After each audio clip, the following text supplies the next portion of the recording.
I flew on an Airbus A340-600. This stretched version of the A340 is the longest airliner ever built by Airbus, and was the longest airliner in the world until the introduction of the 747-8. First announced in 1997, along with the ultra-long-range A340-500, the A340-600 was intended to replace early-generation Boeing 747s by offering a similar passenger capacity with much less fuel burn. Compared to the more common A340-300, the 600 variant is 12 meters longer, and both the 500 and 600 have larger wings and more powerful engines. Still, four-engined aircraft are inherently less efficient than those with two, and as twin jets became less and less restricted by ETOPS regulations, A340 orders began to dry up. Once Boeing's 777-300ER entered service, which had the same capacity but with only two engines, the A340-600 just couldn't compete. It did have some advantages like operating into hot and high elevation airports, but ultimately less than 100 A340-600s were ever built. German flag carrier Lufthansa was the largest operator of the 600 variant, with 24 of them delivered between 2003 and 2009.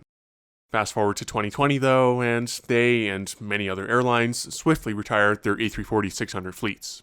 Lufthansa, however, ended up bringing back some of them just a year or two later, along with some of their 747-400s. Though not as widely popular as the 747, there's something about the A340-600 that I've always liked. Since it, too, got a second chance, I've been keeping an eye out for any good Aeroplan redemptions on one of these planes, and found one back in February between Munich and New York JFK. That meant getting myself over to Germany to catch a flight on this rare A340 variant, but with only 20 or so in active service today, I knew this would be worth the detour. Munich Airport is the second busiest airport in Germany after Frankfurt, and is also the second largest hub for Lufthansa. Lufthansa and most other Star Alliance carriers use Terminal 2 here, which opened in 2003, and is designed with this huge central area with all of the check-in counters. Now, part of the reason I was waiting for a specific Aeroplan redemption is that today's flight will be in Lufthansa's business class. That's strictly because these seats on the A340-600 have the best possible view of the engines, as you'll see later on. I checked in online well ahead of time, and asked the very friendly staff here for a printed copy of my boarding pass. I also arrived pretty much as early as possible, since we are at a Lufthansa hub, and for once, I could take full advantage of this business class ticket. Before that though, I had to get myself to the L gates, which are in the Terminal 2 satellite. Normally, there's an underground train service that connects the two, but probably because it was low season, it was down for maintenance, and replaced with a shuttle bus service, which got us some cool views on the apron. Once that was done, it was up the multitude of escalators to go through EU customs and then to the L gates from there.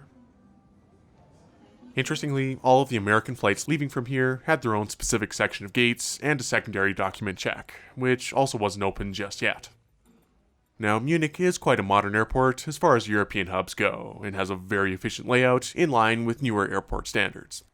Unfortunately, because of that, the window views are terrible for photography, and the rainy weather didn't exactly help get a clear shot.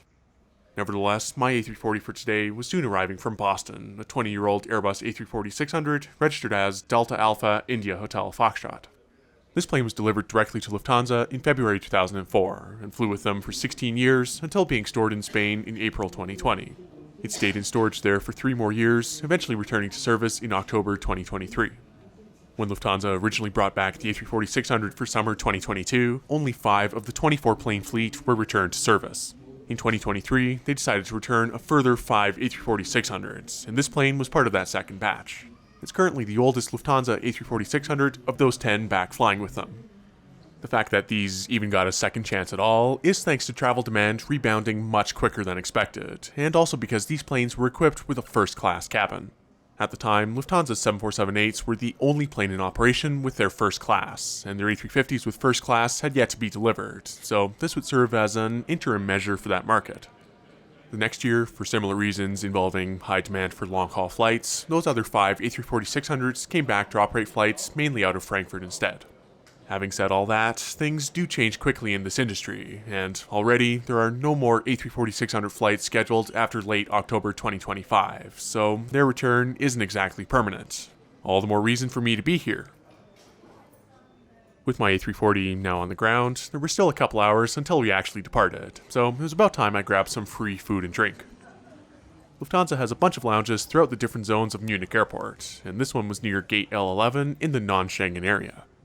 The entrance here was pretty nice, and once you get inside, the business class side of the lounge is laid out in an L shape with a decent number of seats. On the side near the windows was the buffet, with complimentary food and drink to choose from for breakfast. The food itself wasn't anything spectacular, but it's always nice to have some quality European bread and cheese. This also turned out to be a great place to grab some coffee and actually watch airplanes with some excellent unobstructed views. That included another one of Lufthansa's A340-600s still in the old livery arriving from Miami. What's also kind of crazy about this plane is, if you think about it, the cabin length of the A340-600 is basically two Airbus A310 cabins put together. Also here was one of Lufthansa's A350s in their arguably much nicer old livery. To this day, I'm still not sure how anybody thought less color would be an upgrade. After an hour or so here, I figured it was time to head back towards the gate, but with one more stop first. In the lounge here, Lufthansa also had showers that were available for use. Although there wasn't any hot water, showering in an airport is not something I've done before, so I took advantage. Feeling extra refreshed, I can say this was quite a nice lounge overall, and worth the stop if you have that ability. Even the window views were better than the rest of the airport, so for that, plus the shower, I was pretty happy with it.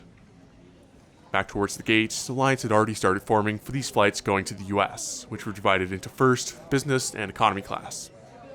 Only one agent was looking over business class documents though, so it took about 10 minutes to get through. Once at the gate, I was treated to a soon-to-be rare view of two A340-600s parked next to each other. Granted, the type will still be operational in places like Iran and Venezuela, but as far as mainstream airlines go, Lufthansa will be the last easily accessible passenger operator. Afterwards, we're going to start supporting for the business class and priority boarding and passengers who need assistance.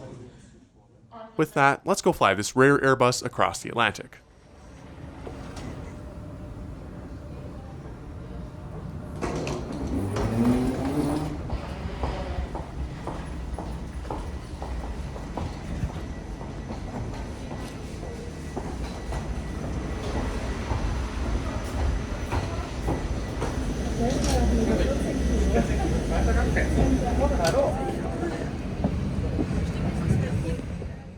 At the very front of the A340-600, Lufthansa has 8 first-class seats arranged in a 1-2-1 configuration.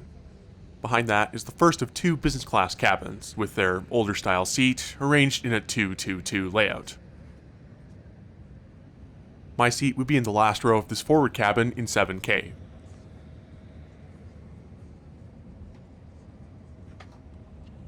Waiting there was a nice Lufthansa-branded pillow and a blanket too. Settling in here, these seats are quite open and have plenty of legroom, even if they do seem a bit narrow. The real reason for me sitting here though is this fantastic view outside. Compared to the hairdryer engines of the A340-200 and 300, the A340-500 and 600 are powered by 4 Rolls-Royce Trent 500s. These two are kind of rare, since the A340-500 and 600 were the only airliners that actually used these. As you can imagine, I was so glad everything worked out today, and it felt a bit surreal to finally be on one of these planes, even if it is ultimately a stretched A340. Not long after sitting down, a crew member came by with a tray of drinks, and I had a glass of water. That was followed up by the menu for today's flight, and a welcome message from our crew. Ladies and gentlemen, welcome aboard.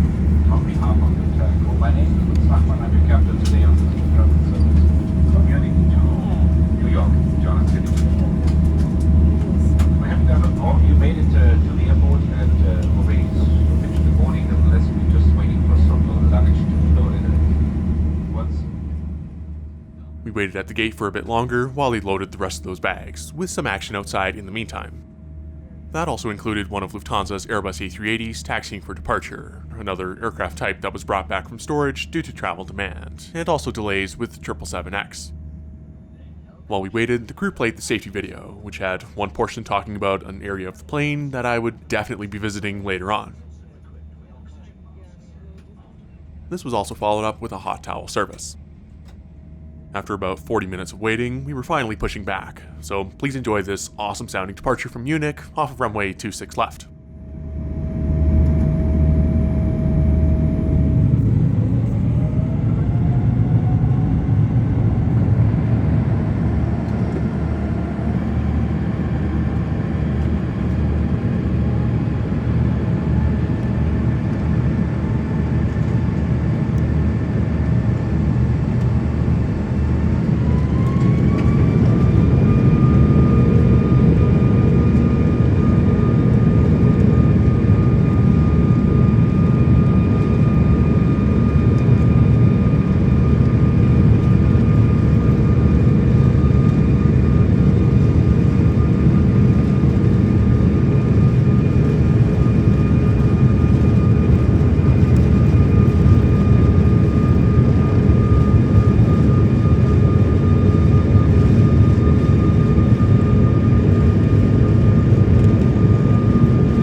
Well, already, all of this was worth it just for that takeoff.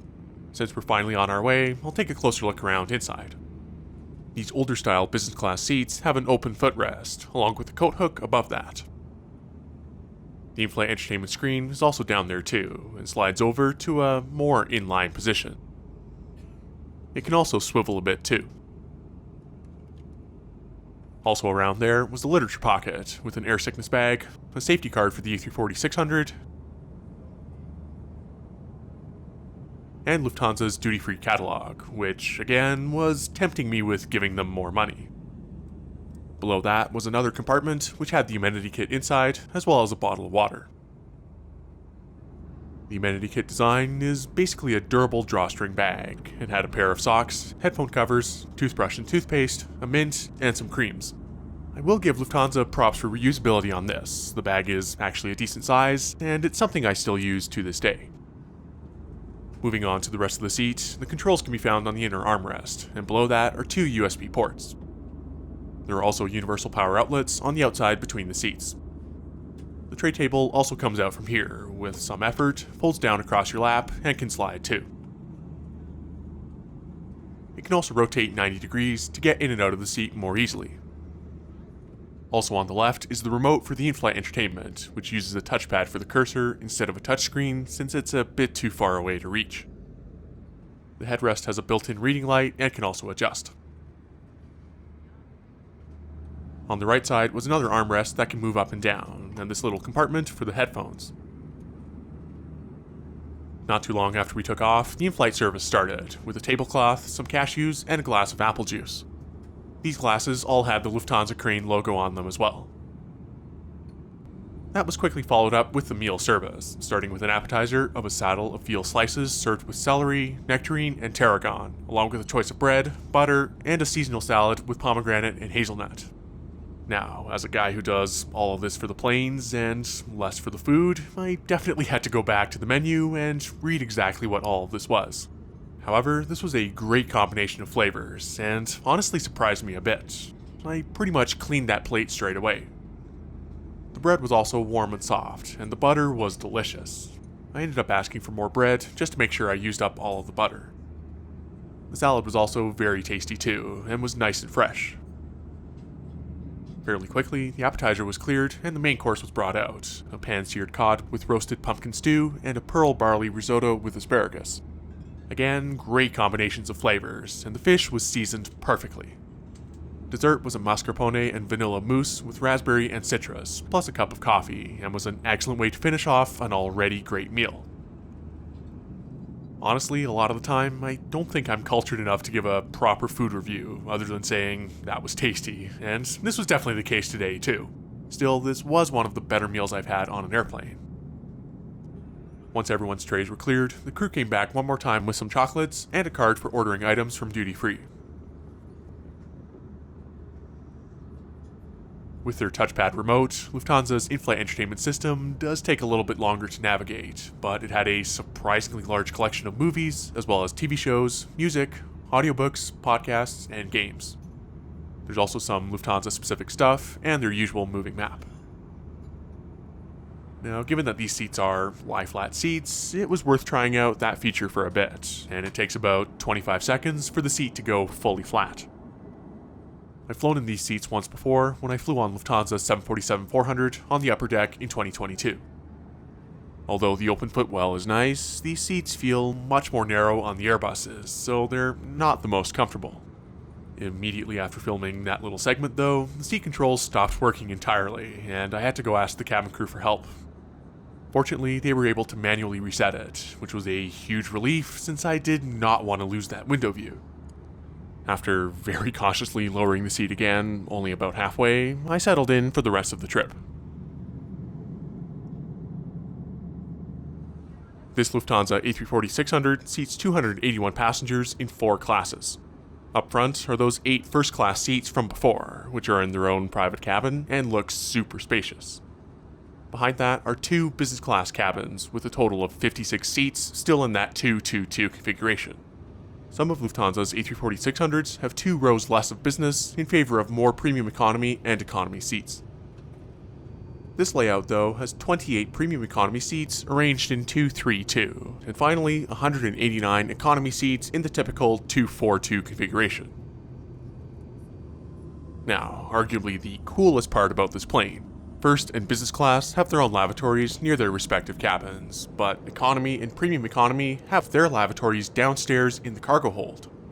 Apparently this was an option on some A330s and A340s, but Lufthansa was the only new customer to take it on the A340-600s. There are 5 separate lavatories down here, as well as the crew rest access next to the stairs. There is less headroom down here, but the lavatories are all slightly larger and were kept pretty clean. By having these downstairs, I can see the advantage in having some more galley space and a few extra seats up top too. One of the cabin crew said to me that she doesn't like working on the A340-600 for that reason though, since everyone in the back kind of has to congregate in that specific area for the lavatory. To be fair, there is no shortage of floor space on this airplane, and going all the way from the back to the front takes a bit of time. Back in my original seat, having seen the most unique part of the A340-600, I managed to get some sleep on and off for the next little while. The crew also came through the cabin a couple times, offering cups of water for anyone that was still awake.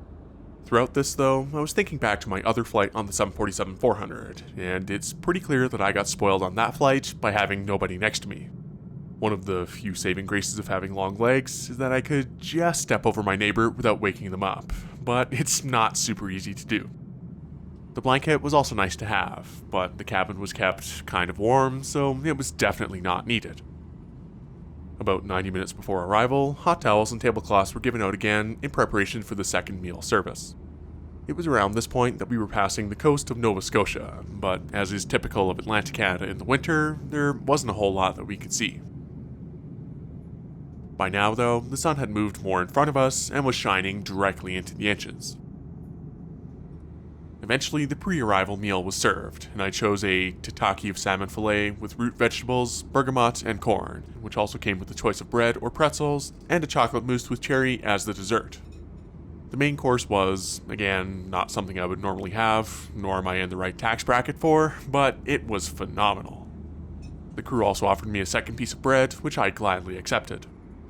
That chocolate mousse was equally delicious as well. Once again, another excellent meal from Lufthansa, and a great way to cap off a genuinely very enjoyable flight with them. From then on, I admired the wing view outside with some even better lighting as we turned slightly towards Long Island and began our descent. The passengers the fast seatbelt signs have been switched on. We're now on the direct approach to Kennedy Airport. Now the remaining flight time will be 30 minutes, and we kindly ask you to make sure that again your hand luggage is stored safely and does not block any aisle or emergency exit. The laptop safety will be stored on and stored. With that, the sun went behind the clouds, and here's our arrival into an overcast New York JFK, landing on runway 22 left.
So that was the Airbus A340-600, and I can't tell you how glad I am to have finally flown on one of these. It's an aircraft type I've always liked the looks of, especially since it's basically stretching the Airbus A300 cross-section to its absolute limits. Lufthansa Business Class is also a very solid experience from start to finish, and I really did enjoy those meals. We had an excellent crew today too, and they were very tolerant of me nerding out over the random set of stairs in the back, among the A340-600's other quirks. Those older business class seats don't exactly hold up though, and as you saw, mine certainly didn't after being stored in the Spanish desert for 3 years. Enough has been said about these seats on YouTube already, and obviously they won't be sticking around for too much longer anyway. Are they worth the money or the points though? Maybe not, but to have that view for 8 hours, 100% was. I will be sad to see these unique planes disappear from Lufthansa's fleet, and permanently this time, but I'm very glad I can say I made the most of this second chance.